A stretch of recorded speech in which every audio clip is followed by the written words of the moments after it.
Top supplements for muscle building. A dietary supplement is intended to supplement the diet and contains a vitamin, mineral, herb, and/or amino acid. Supplements are also known as ergogenic aids and are taken to enhance athletic performance. For the purpose of this article, I will be talking about my personal selection of the top nutrition supplements for muscle building. I have been taking supplements for over 20 years and first started supplementing with protein and creatine as a teenager to help support building muscle and to support recovery following ferocious 6 days per week of physical activity. I was extremely active. I would wake up for school around 6:30 a.m., go to school from 8 to 2:30 p.m., practice football or run track, and after track practice, I would then hit the gym for another hour. I felt real good. It was very mentally stimulating for me. I can recall the books I was reading during my workouts and how I was striving for excellence. I remember looking at myself in the mirror, imagining what school I would end up at or how far I could take myself with my athletic ability. I ate a fair diet, breakfast, large bowl of Raisin Bran cereal and 1% milk. School would have a snack and a good, well-balanced lunch. Prior to practice, a protein bar, and afterwards a protein shake, and dinner, which would usually be a large plate of spaghetti that my mom made. My goal was to be the fastest, strongest athlete possible. I always had this desire. As a kid, I would dress up in football sweats my mom brought me and run around the yard. I was a born athlete. My dad taught me karate and had a small weight set I started using when I was 8 years old. In middle school, I had a friend with multiple brothers. His older brother was taking a bunch of supplements and had creatine in the kitchen cabinet. I would go over their house almost every day and stare at the supplements on the counter or in the cabinet every time we would reach for a snack. I was curious about creatine. It was kind of a taboo, like steroids, even until this day. It doesn't sound natural, like give me some of that creatine. I bet if it was called vitamin creatine, it would be much more accepted. Well, anyway, this was around the time Mark McGuire was slamming home runs, and he said he was taking creatine. One day, at my friend's house, we decided to both take creatine. I think I was in the 8th grade. We filled up half a plastic cup and smashed it down so I could take it with me on my bike ride home. I was pumped. However, I did have to get past one barrier, which was my dad. I had to ask him if it was okay for me to take creatine. He said empathetically, no. He just wasn't sure what it would do to me, and he cared so much that he wouldn't want to approve something that would later be potentially harmful. This really fueled me, and I was super disappointed. I then started my first research and began reading up on creatine, sharing several articles that I could scour from the internet. After a couple of years, my dad finally gave in. Some of his friends were bodybuilders, and they gave my dad confidence that it would be okay for me to take it. I took it for a summer or so and couldn't tell if it was from all the excess training or the addition of creatine, but I was chiseled and fast. No more than I would otherwise naturally be, but supplements certainly can have a placebo effect. I told my track coach I was taking creatine and he said, "You'll burn your liver up." I thought, nonsense. I read some online articles that said it was safe, and later in college, I learned that creatine is not even metabolized by the liver. It is bypassed and used directly by the skeletal muscle. All in all, I did not write this here to make it all about creatine, but I wrote this to share my interest in supplements as a young athlete and share this information to help others who are looking to become stronger, faster, leaner, and more muscular. We all want to go about it in the right way and not waste money on snake oil. Besides, a recent article showed that sports nutrition is worth over $31 billion and is planned to grow by this amount through 2027 and has a CAGR of 8.9%. Because of the loose supplement regulations and saturated market for supplements, it becomes somewhat of the wild, wild west.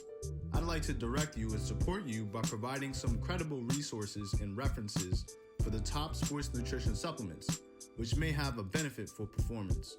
Here are my top choices. Creatine, which increases ATP, adenosine triphosphate, helps increase power output. Take 5 grams per day of creatine monohydrate, the best product on the market, despite what any others may say.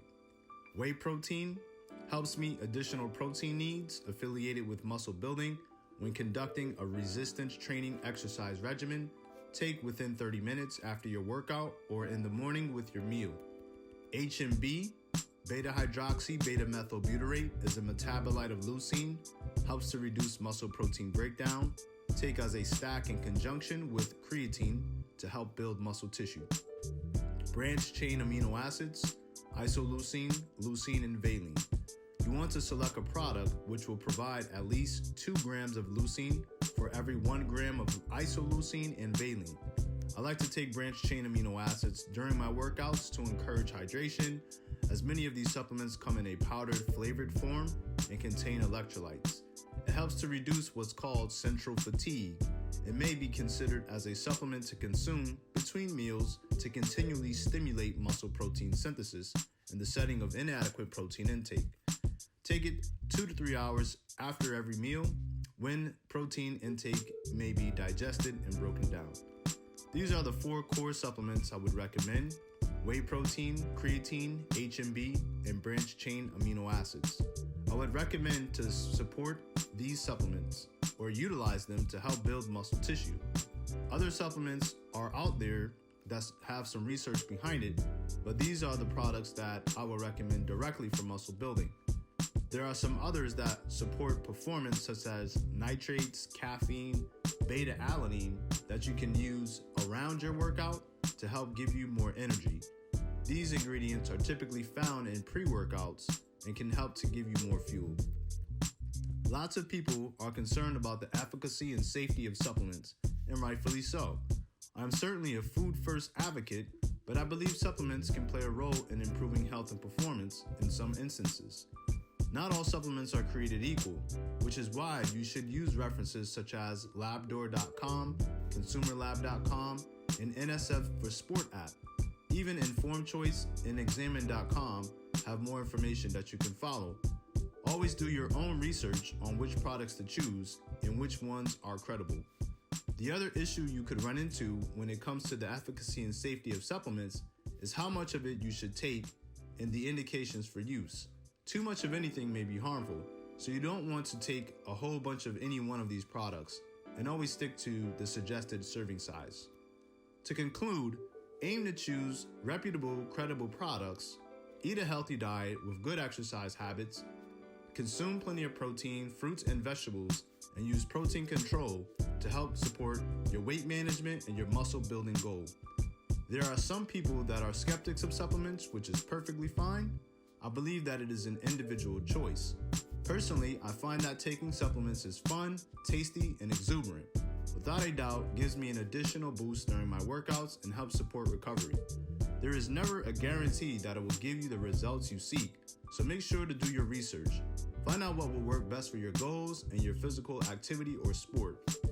Check with your regulatory guidelines. If you're a student athlete, especially, or a professional athlete, utilize the supplement to assist with meeting your fitness or health goals and not as a substitute for healthy eating and exercise. At the end of the day, hard work and dedication will trump any supplement or magic bullet. This blog that I've written is intended to be used for educational purposes.